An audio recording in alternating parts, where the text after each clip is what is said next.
TPCSI fans, you want to revolutionize your sports investing habits? Allow me to tell you about WagerWire. WagerWire is an app that helps you become a superior bettor by allowing you to sync all your sports books and track all your bets in one place. See your current action, your betting history, and stats. You could also sign up for sports books and collect bonus offers. Follow them at WagerWire on X, as it's the best account on the platform. Head to App Store or Play Store now and search WagerWire and download the app.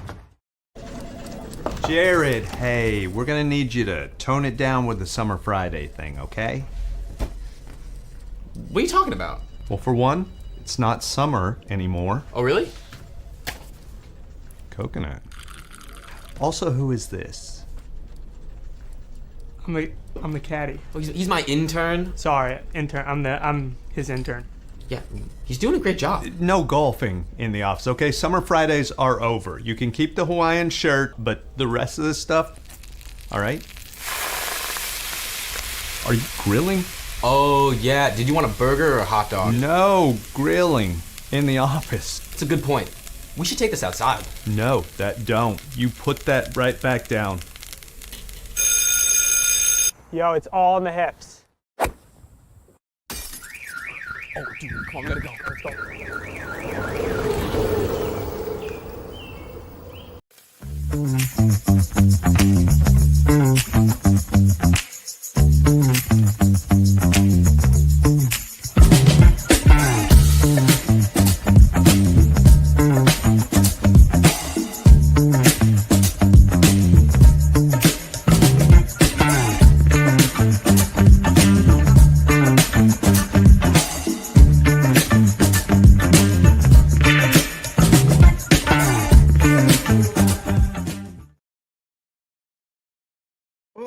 I changed, let me get over here for a second. There we go. Good afternoon, sports fans from all across the globe. I am the host, Jeff Dawson, East Coast Sports Investors, and it's that time of the week. I'm all smiles for the closing bell, of course, with Mr. Ron Marmolevsky, live from LA, as we talk college football and NFL like no other, the way Mr. Ron breaks down the games. And it's funny. I'm going to be an open book here.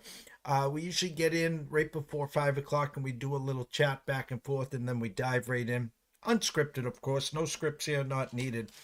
He was hard at work writing. I wrote something up to him in the private chat. I was like, I didn't want to disrupt you, Ron. I wanted you to keep working. So apologies for no conversation before the show. I'm like, he doesn't need to talk to me anyway. So here we are live. Shout out to our sponsors and partnerships, Viva Tequila Seltzer. Head on over to wherever you indulge in adult beverages. Try a tequila, Viva Tequila Seltzer, CT Bets, Austin, the team second to none. WagerWire, head on over to Google Play, download that app. It's free. I promise you, Zach, Travis, myself, Amber, Holly, Jay, Berry, Matt, list is endless. Take good care of you throughout 2025 and beyond. And last but not least, Atlanta Steaks and Seafood. Jump on over to Facebook, introduce yourself to Terry Smith. While you're there, jump on over to atlantasteaksandseafood.com. Place an order today, use promo code STEAKS10 and get 10% off your whole order. Steaks, chops, lobster tails, seafood, appetizers, you name it. He's got you covered through the holidays, through the end of 2024, and of course, NFL playoffs, the final 12 in college football, right up to the Super Bowl, and then we get into warmer weather, then we'll have some real fun. So without further ado, let's bring him in, Mr. Ron Marmolevsky. Good afternoon, and I love your background. Happy holidays to you and to everyone. Very festive background information there. There's just not enough hours in the day. I was in between shows, had only a few minutes, and was just jotting down some mental notes, and here we are.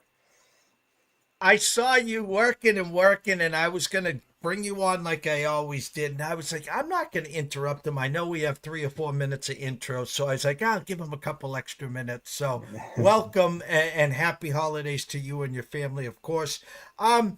Had Paul Stone on today, had Tyler Wyatt on yesterday. Everyone has their thoughts, their ideas. I guess I'm going to start with this like I did with both of them.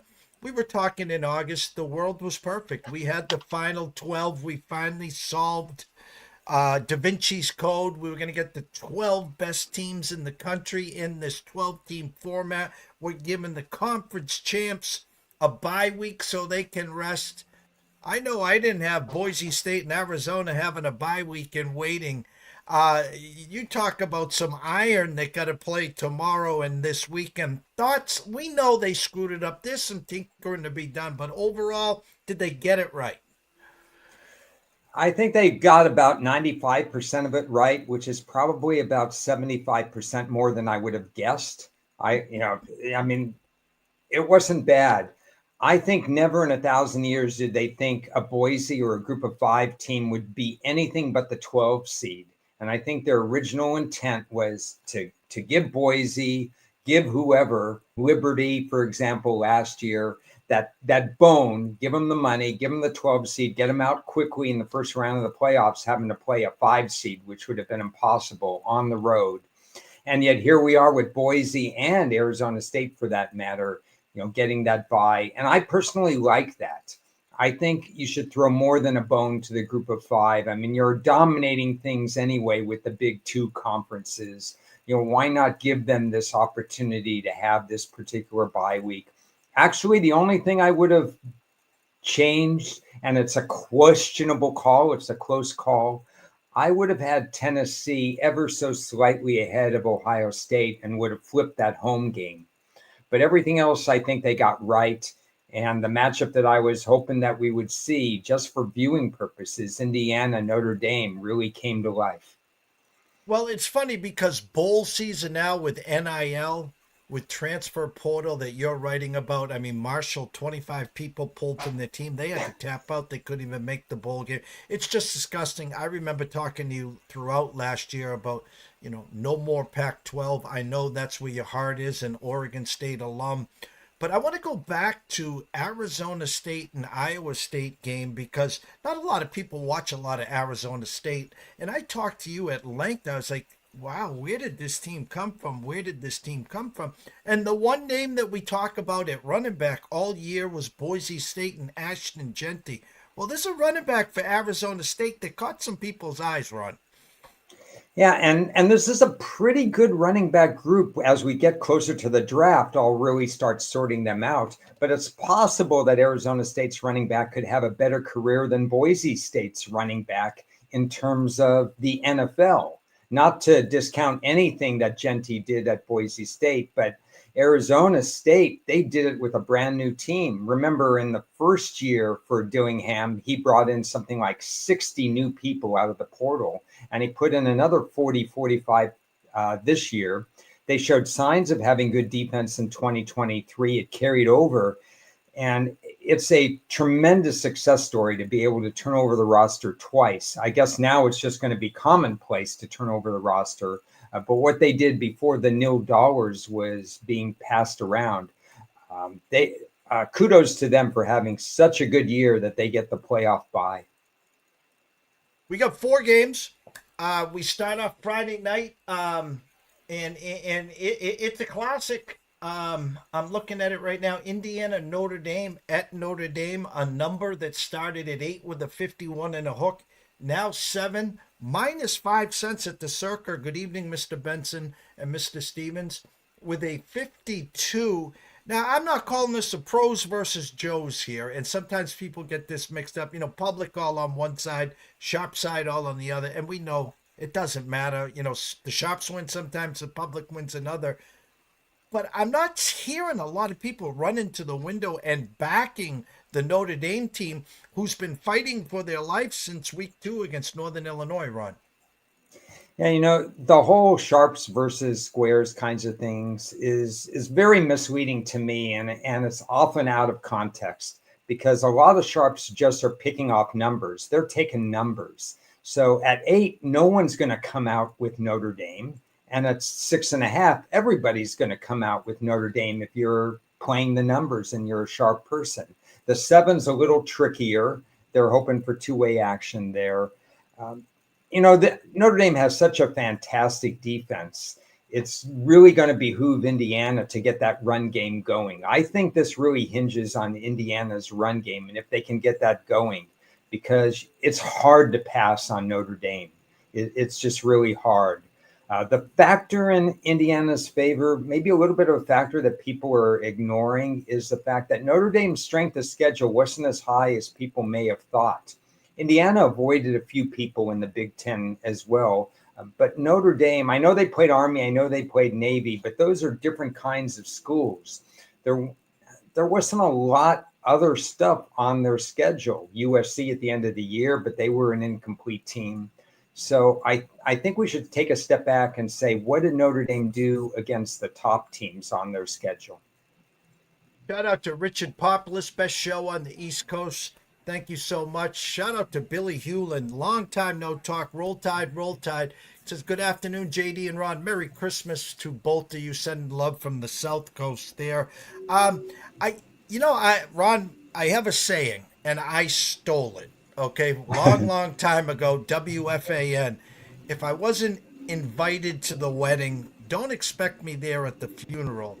I haven't been a part of this Indiana run this year. I truly haven't.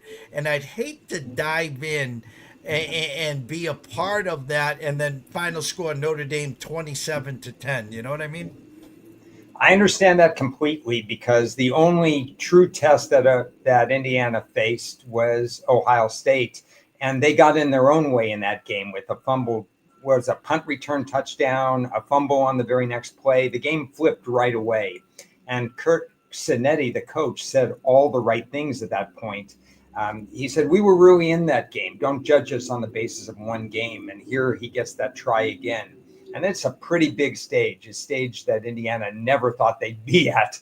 Maybe the coach did because he's such a positive thinker, but year one to be in this stage at this time.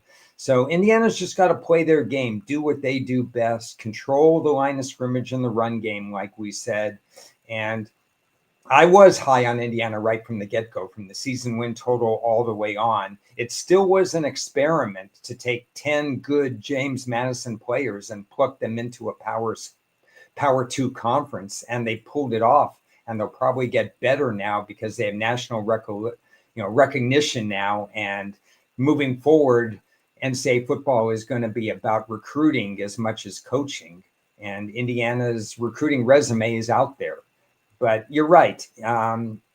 It could fall apart in any one game. A one-game sample size is a tough thing, to handle.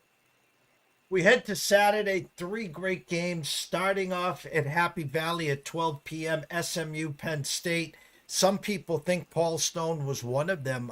SMU was one more bad half away from probably outside looking in. Double digits down at half to Clemson, rallied the troops to lose on a walk-off field goal. If they had got blown out, most people think Bama might have snuck in there, but here they are. The number opened at 8.5, still at 8.5 with a 53.5. Penn State's success against teams not named Ohio State and Michigan. Franklin has been off the charts, and here's another setup for him right here at high noon on Saturday. Yeah.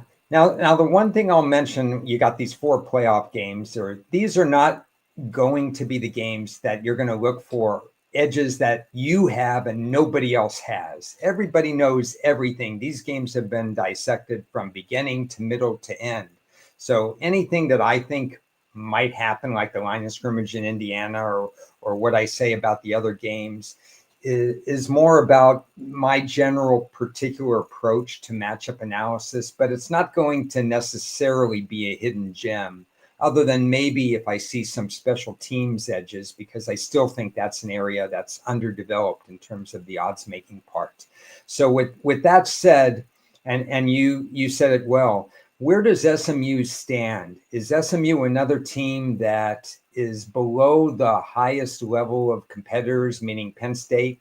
They usually take care of business in more ways than one because James Franklin tends to rub it in and run it up against the teams that he's supposed to beat. Or is SMU at the level of these Ohio States and Michigans where it's a big game and then James Franklin doesn't get the job done in a big game. And a lot of that's going to depend on SMU, in my opinion, because they have committed so many penalties this year, and they had that 6 turnover game against Duke and somehow miraculously came back and won that game. SMU has to get out of its own way. If they contribute to Penn State's getting some advantage, they may be blown out in this game. But if they play their own game, I think SMU can compete here. I'm kind of torn on that one as well, because part of me thinks if Penn State plays their game, 12 o'clock, cold weather. Here comes a team from Texas, warm weather team. I don't know if it'll be snowing, but I know it's going to be cold. And again, I think Penn State set up pretty well here. And actually, I know some people licking their chops from the following week. So be careful what you wish for, because we'll get to that one next Thursday as well. So, 4 o'clock, Paul Stone will be at this game. Clemson, Texas, opened at 11 with a 53, now 12 with a 51.5.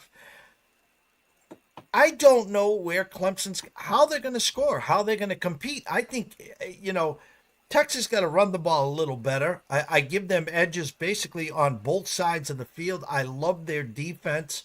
But on the other side, Clemson, 3-loss team. Are they just happy to be there? I mean, Dabo and company are playing with house money right now, Ron. Yeah, I love Paul Stone. He's a tremendously respected handicapper. I have done a show with him and with Chris in terms way back in terms of our handicapping philosophies and stuff. So I'm not thrilled that I may have different opinions on these playoff games than he did. So thank goodness on your show he threw in another nugget, a third game that we completely align on. So I appreciate that. Clemson, an interesting team. They are playing with house money, and Dabo has had a lot of big game experience. He's been in these national championship games. The stage is not going to be too big for them. And their quarterback, Klubnik, he really improved this year. So he's kind of the X factor. But on the other side of the table, you have a Texas team that ran the table fairly convincingly if you say that Georgia wasn't on their schedule, but they tensed up twice against Georgia. If Texas plays their best game, this one's not going to be close. So they've got to let them in, either because Texas has some very mediocre kicking this year, and it gets into people's heads. I wrote about that. Whenever you have a kicker that's going through an off season, and he's under 50%, I think, for the season, you want that first kick to be good, because it steamrolls after that. So there are paths for Clemson to get into the game, but Clemson also plays a very predictable offense. They're a safe offense. They tend not to use the analytics the way some of these other teams are using them in this day and age. And my worry for Clemson is they may find themselves outclassed in this game if Texas is on their game. Last but not least, the dandy of them all, as Keith Jackson used to say, Tennessee, Ohio State. Opened at 7 with the 47, now 7.5, 46.5. That hook to me is just begging for people to jump on Nico and Tennessee. I've said it to you since August, September, October, November, now December. I don't see Marvin Harrison Jr. over there. I don't see Terry Glenn over there. I don't see, Zeke Elliott. I just see a team that on both sides is good, but they're not Ohio State good in my eyes. Are they finally going to put this thing together here and start to play a Buckeye ball? Yeah, there's a couple of points to make in this. I had Ohio State much of the year, as we discussed on a weekly basis, as my top power rated team. And then that game against Michigan was inexcusable, not just that they lost, but the way that they lost. The one area you don't want to attack with Michigan is running straight ahead into their defensive line. And Ohio State seemed to decide that that's what they wanted to do. And I do not really understand their game plan in that particular matchup. On the other hand, everybody was high on Tennessee's quarterback. And I said, wait a second, this is his first full year. He had one big bowl game, and it was against a good Iowa defense. And he's had a good year, but it hasn't translated to Tennessee having the same kind of stats that they had in 2022. The last 2 years, they've been good. Like you said, they haven't risen to the top or cream of the crop. This is another case where if Ohio State gets it together, they're going to be tough to beat. But maybe I've just been wrong and other people have been wrong that they really aren't this cream of the crop team that they deserve to be the highest power rated team. To me, this could be the most evenly matched game of them all. I bit on the hook with the hat here with Tennessee. So it is National Hat Day, apparently, because I'm wearing hats on the shows. So I think Tennessee has an underrated defense. I'm a little surprised Chip Kelly hasn't opened up the offense and used all these weapons and stuff. Maybe it'll come back to haunt Tennessee in this particular game. But there are certain ways that I think Tennessee can keep this close. In the end, I don't know if they win, but it seems like a pretty good matchup and fairly even matchup. So I think over 7 points is the way I would go. Tyler Wyatt, who was on here Wednesday after Brady Kannon, will be at that game, so hoping to stay connected with him. The Tennessee fans stole the promo code. Somehow it leaked out of the Ohio State side. So there's going to be a sea of orange there as well. So again, the success for Tennessee, obviously in my eyes, will be playing from ahead. I don't want Nico having to throw the ball down 3, down 10, control the line of scrimmage, win the turnover battle, play a little keep away, and then get that defense fresh. Howard makes a couple bad mistakes. That crowd could turn real quick on the Buckeyes, Ron. You know, it's kind of a theme for all of these games because they're all 7-point or more spreads. It kind of reminds me of the lower level playoffs where all these spreads were 17, 18 or whatever, and the road team comes in at a disadvantage. You don't want the game to get out of hand in the first quarter. So I agree with you. You've got to spar with them and put the pressure back on the home team in these particular cases. And if that's the case, running back Sampson, they're not afraid, Tennessee, to actually have him carry the ball as many as 25 or more times in this game. And that's Tennessee's preferred method of operation. We're going to change gears here. We're going to go to the NFL, and it hasn't been made official, but there looks like there's a changing of the guard, Ron. We've been talking about the Lions in the NFC winning the championship, playing whoever in the Super Bowl. At some point, injuries just become too much. We talked months ago about Aiden Hutchinson, and then it's just one injury after another. This past week, they lose a couple more on defense. Oh, by the way, they lose David Montgomery. Eagles, Vikings, hanging right next to them, and then the Packers just taking care of business as well. Thoughts on the NFC? And unfortunately, it'll be a tough pill to swallow, but I can't see the Lions making it to the Super Bowl, never mind the NFC Championship. Survival of the fittest in the NFL. It's really crazy and hasn't necessarily affected Detroit in this way, but seasons wear on everybody. But the scheduling that they do, we're going to see Kansas City and Pittsburgh play 3 games in 11 days. We've seen road Monday followed by road Sunday and stuff like that. It's just not helping matters in the NFL. And you're right. We don't know. I mean, that playoff bye is going to be so important for that number 1 seed, because if it's not Detroit and they're dealing with all these injuries and have to immediately turn around and play again, that's not a great path to get to the Super Bowl. Just right now, December 19th, if you had to, well, I'll ask you this first. Detroit right now, if I remember correctly, at Chicago this week, and I don't have their schedule in front of me here, who they end up with in the final. Do they hold on to the 1 seed, do you think? Well, a lot depends on the Philly at Washington game this week, because if Philly can take care of business and win by 1 or whatever against Washington, I think the pendulum might switch to Philly. But this is a tough game, that Philly-Washington game, so that might be different. Then you're looking into division, and it's interesting because I have Green Bay higher power rated than Minnesota right now. But Green Bay's not likely to make it to the number 1 seed or even to win that division, because they already have too many losses. So the question is, can Minnesota overcome Detroit? And I believe they have one more game against each other that will decide it as well. So it's going to be tough. There's part of me that thinks Minnesota is a little bit more pretender than contender.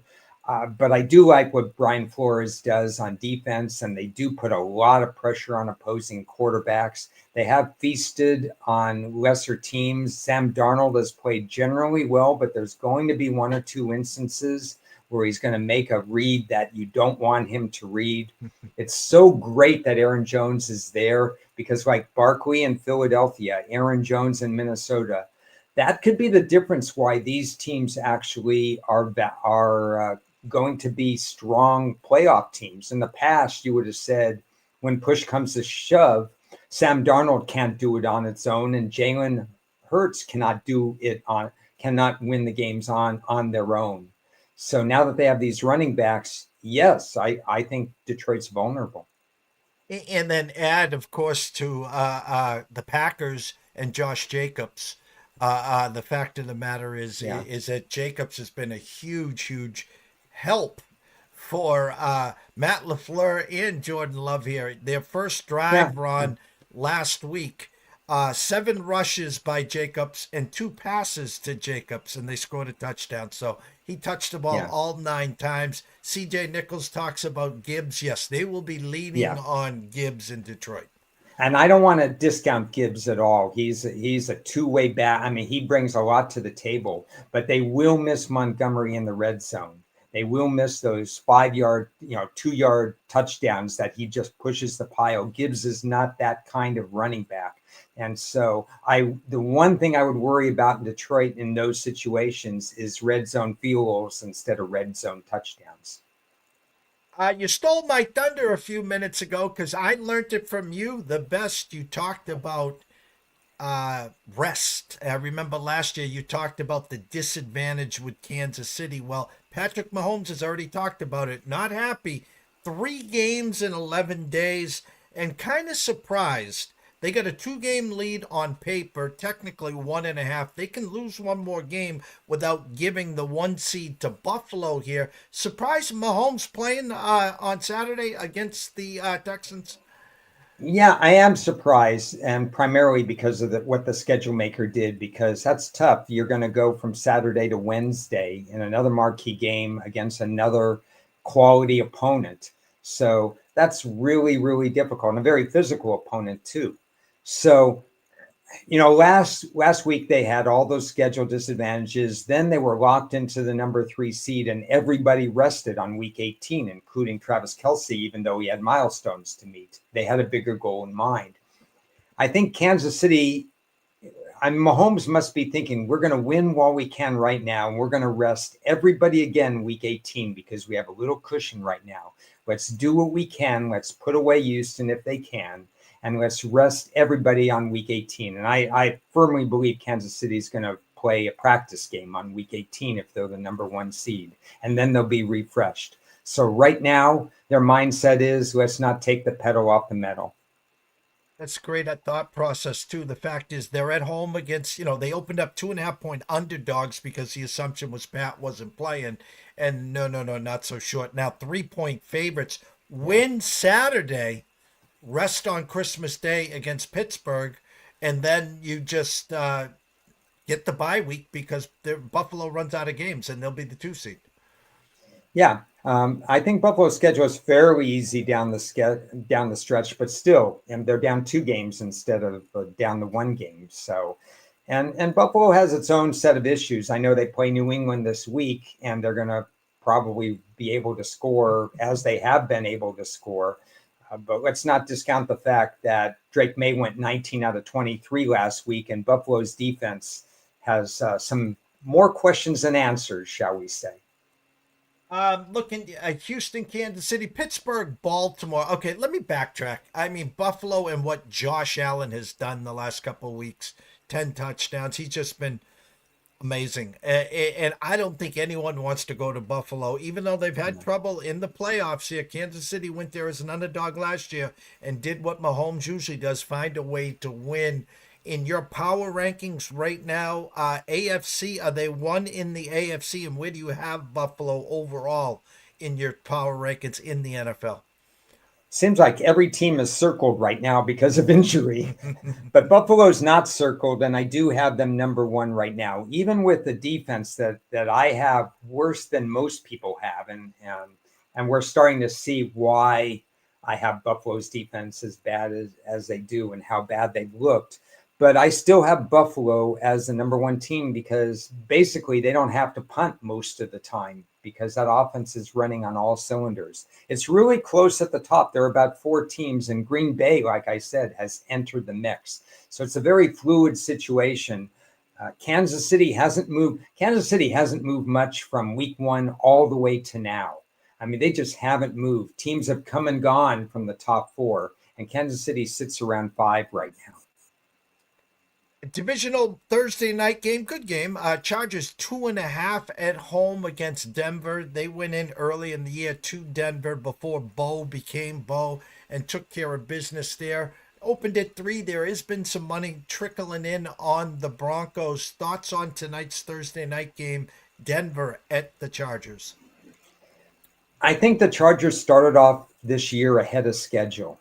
They had Dobbins, he was healthy, and they ran, and people weren't prepared for how the Chargers were going to play these games. The games finished in 2 hours and 45 minutes. You had a lot of rest before the next game and so on. This was the Harbaugh way, but I think teams have caught up to what's going on there. Also, the injury to Dobbins means that the Chargers have been very one-dimensional since then. And they've also shown that better quarterbacks can pass on them. Now, the question is, will the game plan for Sean Payton be one where they will try to stretch the field on the Chargers? Because that's the way I think that you need to handle the Chargers.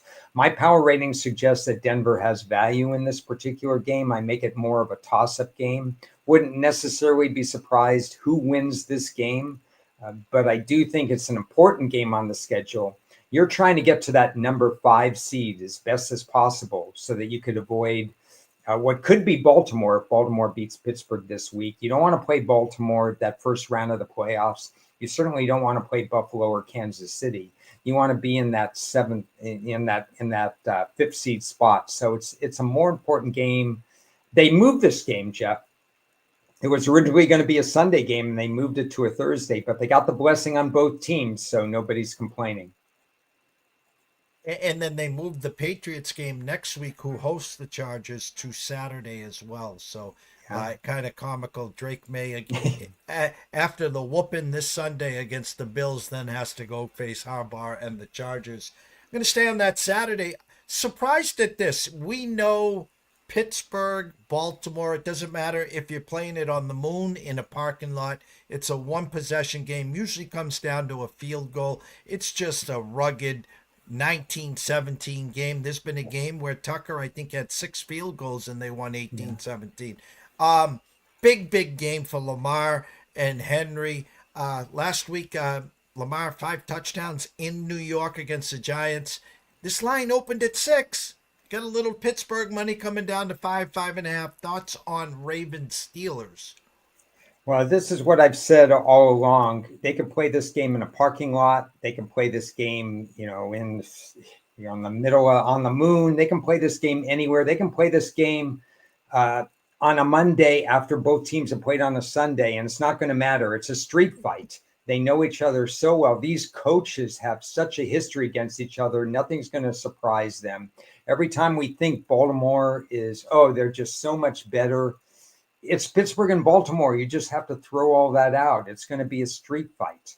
Now, the one thing that changes the equation here is TJ Watt, because Pittsburgh is a completely different team when TJ Watt is out of the lineup, and he is scheduled to go. He's apparently off the injury report. The question is, does he go all 60 minutes in this particular game? The spot and everything kind of cries out Baltimore gets their revenge. They want this game big time. But it's not going to be me taking Baltimore and giving those points, because it just hasn't happened in this series. It's just one of those fascinating games. I still think it is the best matchup in the NFL. it's the two teams that I look forward to watching the most in the NFL. Looking at Sunday's card here, not a great card here. Minnesota travels to Seattle. We know Gino making everything possible to find a way to play that game. Rams travel all to the Jets. The way I understand this, maybe correct me if I'm wrong, the Rams are 3-point favorites. But I was under the understanding, Ron, win, lose, or draw, this game doesn't matter. If they go and win the following last two games, divisional games, they're in the playoffs. They win the division. Yeah, I heard that as well, but I think we're discounting the fact that if they did run the table, there's an outside chance they could also get a wild card berth, or 2-1, that Washington is still in play. So I think if this is week 17, their 16th game out of 17, then I think you have that conversation. But I think with 3 weeks to go, you don't really need to have that conversation. They should just be focused on this game.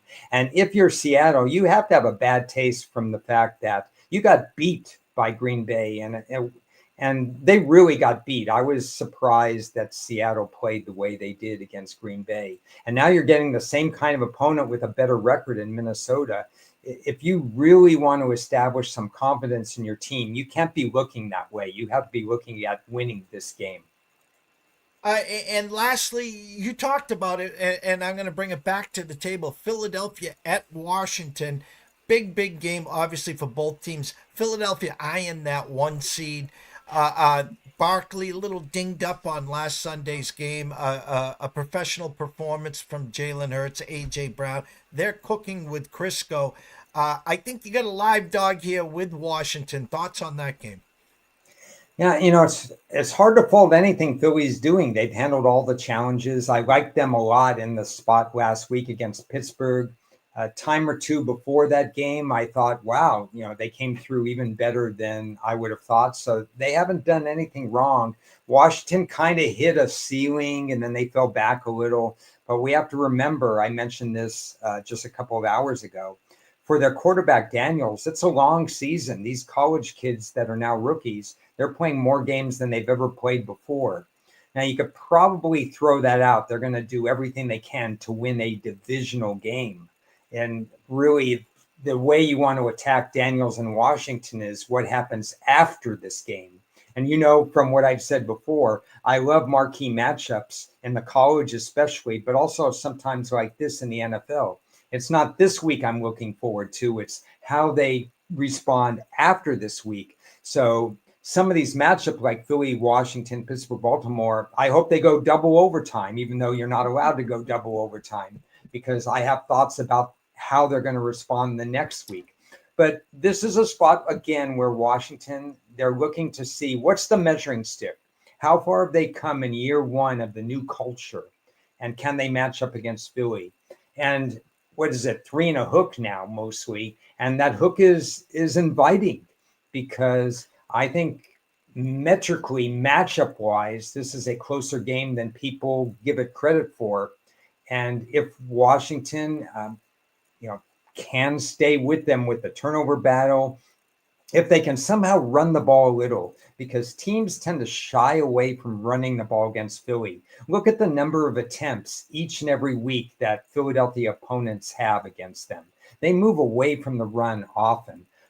You really want to be balanced against a team like Philly. You don't want to play into their strength, which is really amplified because they drafted so well with the rookies and the DBs. But I think Washington can it wouldn't surprise me at all if Washington won this game, even though Philly's playing at a very, very high level. Before we get your closing thoughts, I closed with this question with Paul Stone. I have to ask you, I will be on Fox Sports Radio on December 30th with Bernie Fratto, 5:30 a.m. Eastern, so I'll already be coffeeed up. It'll be an early morning to talk Bill Belichick, and I could talk for another hour on the reasons why he did what he did. But, and again, you do your numbers second to none, unlike anyone else. And I said it this way to Paul. When you're doing your power ratings to start next year and you get to UNC, is the light bulb going to go on and say, oh, shit, Bill's there? thoughts on Bill Belichick going to college, back to school at UNC? Boy, there's a lot to unpack in that one. First of all, when you're up at 5:30 in the morning, it'll be 2:30 in the morning. So pardon me if I don't see you then. Yeah, power ratings. I think we could do 3 hours on opening power ratings for college football. It's hard enough as it is, and then factoring in Bill Belichick. It's going to be fascinating to set those power ratings. And he's in the Atlantic Coast Conference is one where you can move up in a hurry. I mean, if Indiana can do it in the Big Ten, anybody can do it in the ACC, where the ceiling is a little bit lower than the top of the Big Ten, top of the SEC. So what Belichick brings to the table, I think, is a disciplined factory approach. He's going to look at tape like none of us would ever look at. I mean, backwards, forwards. You're going to see that he's going to have people with attention to detail. He wants to see what form. He's going to study anybody that he takes in the portal that plays cornerback or safety. They're going to have the footwork that he demands out of that position. Because at North Carolina or anywhere that he's coached, he's going to demand that these people understand their reads and understand. So he's going to look for high IQ. He's going to look for fundamentals. And you and I know this now with the money being thrown around in the nil. And what do they have now? They have like an executive finance director now in some of these colleges and stuff. So they're going to manage the bankroll. I mean, it's just getting out of hand. So it's become a recruiting war more than anything. So he's going to try to recruit these, and if he goes, not that he has that experience of knocking on college parents' doors and being there, but if he knocks on your door and you answer, that's an in right there. So let's see what he gets in the portal. Let's see how he amasses his team. I don't know. Do you know who his offensive coordinator is? Because that's going to be important to me, because he kind of strike one, strike two, strike three with offensive coordinators at the end of his New England tenure. So how I set my power rating is going to be partly derivative of what kinds of defensive players he brings in and who's his offensive coordinator. Yeah, I know Mike Lombardi, who was on VSiN's, worked for some NFL teams, is quote unquote the GM. I know Josh McDaniels is looking to get back into the NFL. Billy O'Brien is still with BC. So maybe it's a Matt Patricia, maybe it's a Judge. I don't know. It'll be interesting to see. You caller ID and you're an OC and it's Bill Belichick. Do you answer the phone or do you just let it go to voicemail? It will be fascinating. And there will be a tremendous number of storylines. I mean, you have coaches going back to where they started. Rich Rodriguez is going back to his school. Scott Frost is going back to UCF. You've got a lot of changes. We have, and I don't want to spend too much time talking about this, but the fact that Jake Dickert left Washington State to go to Wake Forest is both what's wrong with college football. But there's at least 25 coaching changes again this coming year. Our friend Russell Saylor says if Bill comes for a house call, hide the girlfriend and hide mom. So, well, Mr. Russell Saylor. We always end the show with a nice tight spiral 7.5-yard button hook for Ron's closing thoughts. First of all, once again, happy holidays to everybody. Stay safe out there. Enjoy the millions of bowl games, and definitely look at last-minute information with that. Just want to talk about power ratings / quarterbacks real quickly in the NFL. And that's because I mentioned so many are circled right now. I can name 6, I believe, that we have that game plans change. Just look at Jameis Winston in Cleveland. His style of play is completely different than DTR Robinson, who's going to be starting there. It requires different handicapping, and my power rating is circled, and I'm not exactly sure how far I'm lowering it and if I'm lowering it with the Cleveland-Cincinnati game. It's something we have to take into account. We have a new quarterback situation in Tennessee. He's been there. He started before in Rudolph, but he brings a different skill set than Will Levis, who could light it up deep but he also makes some incredibly ill-advised throws. We have to adjust the power rating there. We have another new quarterback starting in New Orleans. We have Mahomes at less than 100%. How do we evaluate the power rating there? We have Vegas and their quarterback situations. If it's Desmond Ritter, it's one style of play. If it's O'Connell or who knows who off the street, it's another set of play. And then you have the New York Giants going with Drew Lock again, and he has a very low ceiling as well. Doesn't necessarily turn it over or scramble as much. My general advice here is to, beyond the power ratings, which you can't completely trust in these games, do the matchup analysis. Look at this, how the game plan might change and adjust accordingly. I think you have to pay more weight, pay more attention to how that new quarterback matches up with that offense versus that defense. It's a different kind of handicapping that requires more work in a shorter amount of time, but it is something that you just cannot go off traditional numbers, and I can't emphasize that enough. Well, as always, we thank you. It's the holiday season. You're one of the fortunate ones on that Thursday, so you don't get caught on Christmas Day. You don't get caught on New Year's Day. We will definitely be back next Thursday, same time, same bat station. Everyone knows where to follow you on X at Ron A Sports. But we always close with you telling them about any written work that might be available, and of course, your other podcasts. So I'll mention two things today. I did write up all the playoff games. I have not sent out all the 9 million write-ups that I did last bowl season, because there's just too many. But I did write up the playoff games. It's available at Wager Talk. And tonight, if you just happen to be on Twitter Spaces, 10:30 Eastern time, so dinner is well past and so on. There's this thing that Kyle Hunter does, and he's a wonderful person, very good patient handicapper. He does these things on Spaces. You've probably done the Spaces before. And there's some really good people that I'm proud to be joining this week. Some up-and-comers, some of the youngsters, Jeff, that may be able to carry the torch after I move on.